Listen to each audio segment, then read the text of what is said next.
జీవితాలు మార్చవలసిన బాధ్యత మా మీద ఉంది. ఈరోజు వెనుకబడిన వర్గాల కోసం అనేక కార్యక్రమాలు చేశాం. అవి చాలవు, ఇంకా చేస్తాం. ఎట్టి పరిస్థితుల్లో మత్స్యకారుల జీవితాల్లో వెలుగు తీసుకొచ్చే వరకు మీ వెంట నేనుంటాను. మా పార్టీ ఉంటుంది, ఎన్డీఏ ఉంటుందని మరొక్కసారి హామీ ఇస్తున్నా. 10 నెలలు అయింది. అనేక సమస్యలున్నాయి గవర్నమెంట్లో.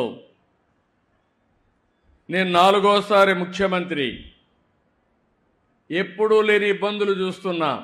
నాకే అర్థం కావడం లేదు. ఎటు చూసినా గందరగోళమే. ఏం చేశారో నాకు అర్థం కాలేదు. దగ్గర 10 లక్షల కోట్ల రూపాయలు అప్పు చేశారు. ఎక్కడ పెట్టారంటే ఎక్కడ పెట్టారో అది కూడా అర్థం కాల. లెక్కలు కూడా లేవు. అవన్నీ చూసిన తర్వాత అయితే నా ఇబ్బందులు మీకు చెప్పి మిమ్మల్ని ఇబ్బంది పెట్టను. ఎన్ని ఇబ్బందులున్నా మీ సమస్యలు పరిష్కారం చేస్తామని మరొక్కసారి మీ అందరికీ హామీ ఇస్తున్నాం.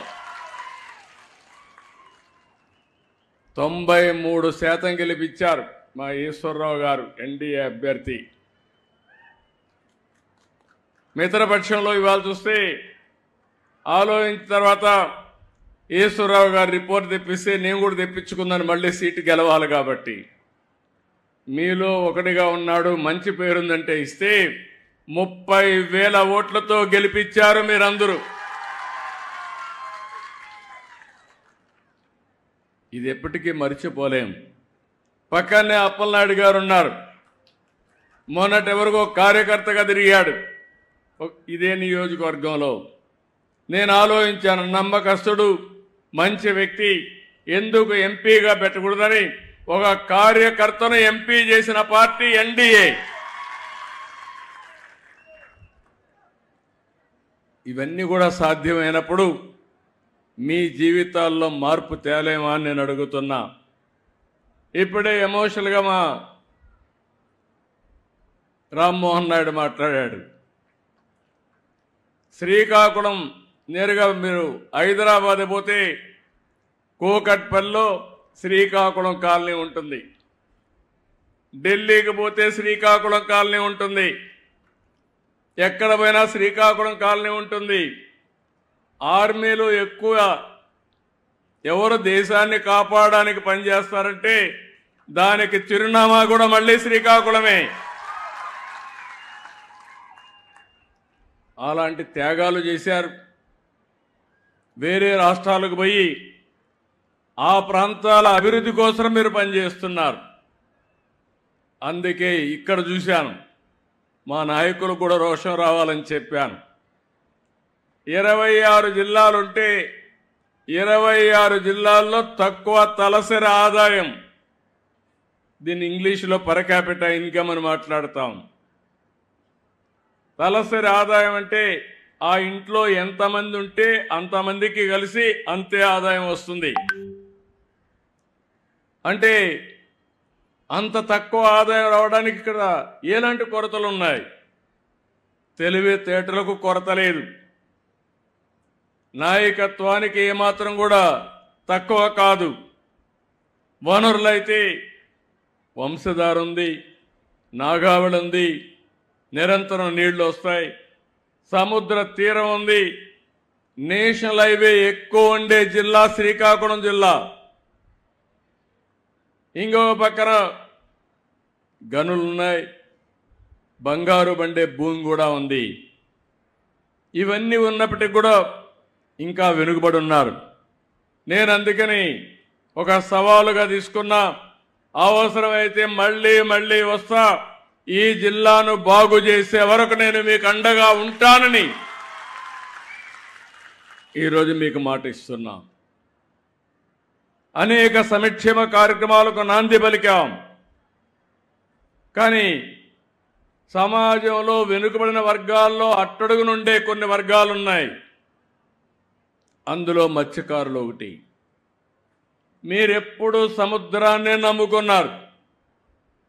తెల్లవారుతో పోయి అర్ధరాత్రి పోయి మళ్ళీ తిరిగి రావాలంటే ఆడబిడ్డలు తిరిగి వచ్చే వరకు ఎక్కడికక్కడ గందరగోళంగా భయాందోళనలో ఉంటారు. అలాంటి జీవితం మీది. అలాంటప్పుడు మీ ఆదాయం కూడా అక్కడికక్కడే వచ్చే పరిస్థితి వచ్చింది.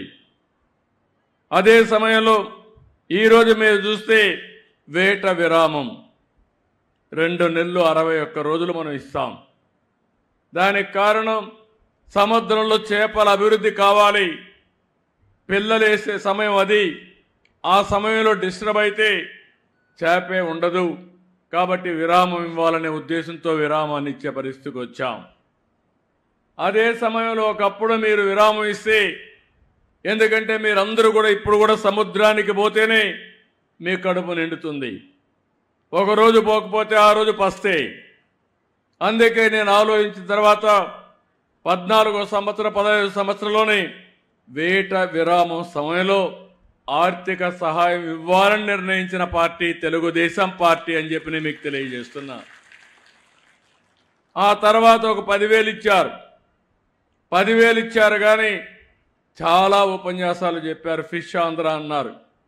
300 కోట్లు ఖర్చు పెడతామన్నారు. ఏం పెట్టారో నాకైతే అర్థం కాలేదు.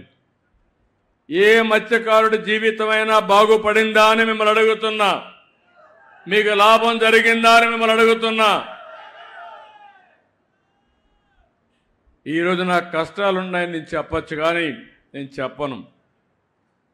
అందుకే 1,29,178 కుటుంబాలకి 20,000 చొప్పున 259 కోట్ల రూపాయలు మీ అకౌంట్లో ఈరోజు నేను వేసానని చెప్పి కూడా నేను మీకు తెలియజేస్తున్నాను. నేను కూడా బటన్ నొక్కచ్చు, కానీ నేను బటన్ నొక్కలా. నేరుగా మీ దగ్గరకు వచ్చా, మీ సమక్షంలో మాట్లాడుతున్నా. మీ కష్టాలు నేను అర్థం చేసుకోవడానికి వచ్చాను. ఏదో వచ్చినప్పుడు ఇంత మునుపు ఉండే పాలకులు వచ్చుంటే ఇక్కడుండే మీ కొబ్బరి చెట్లు గోవిందా. ముందు కొబ్బరి చెట్లు వెళ్ళిపోయిండేటివి.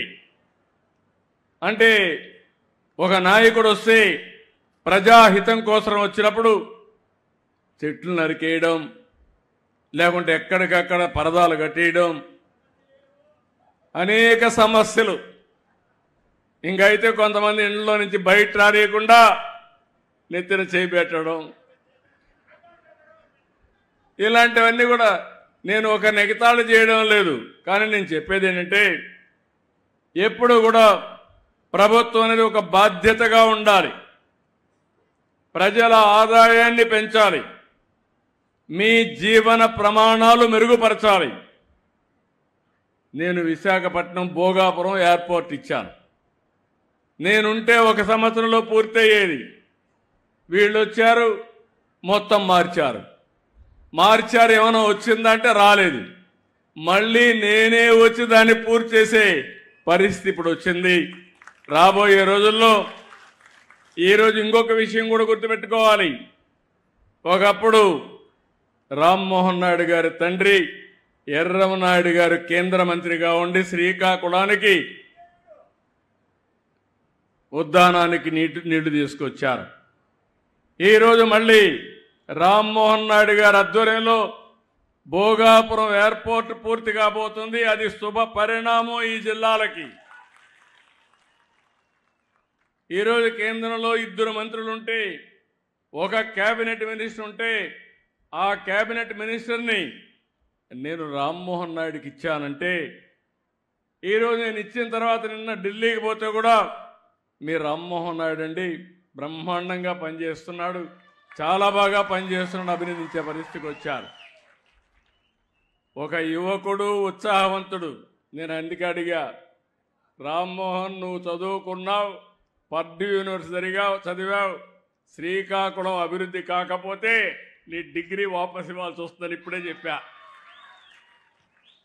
నాకు ఒక నమ్మకం ఉంది, ఆయన కానీ ఈ టీం ఇప్పుడుండే టీం అంతా కూడా ఎమ్మెల్యేలందరూ, ఈశ్వరరావు అయితే చాలా బ్యూటిఫుల్గా, ఈశ్వరరావుకి ఇంత టాలెంట్ ఉందని నాకే ఆశ్చర్యం వేసింది. అలాంటి ఇప్పుడు కూడా మీతో మాట్లాడినప్పుడు చూశారు ఎంత కన్విన్సింగ్గా మనసు కరిగిపోయేట్టుగా చాలా మీ సమస్యలన్నీ పూసకొచ్చినట్టు చెప్పగలిగాడంటే ఒక ప్రజాప్రతినిధికి ఉండవలసిన లక్షణాలు ఇవని చెప్పి కూడా నేను మీకు తెలియజేస్తున్నా. ఇలాంటి టీం ఉన్నప్పుడు ఎందుకు అభివృద్ధి కాలేమని మిమ్మల్ని అడుగుతున్నా.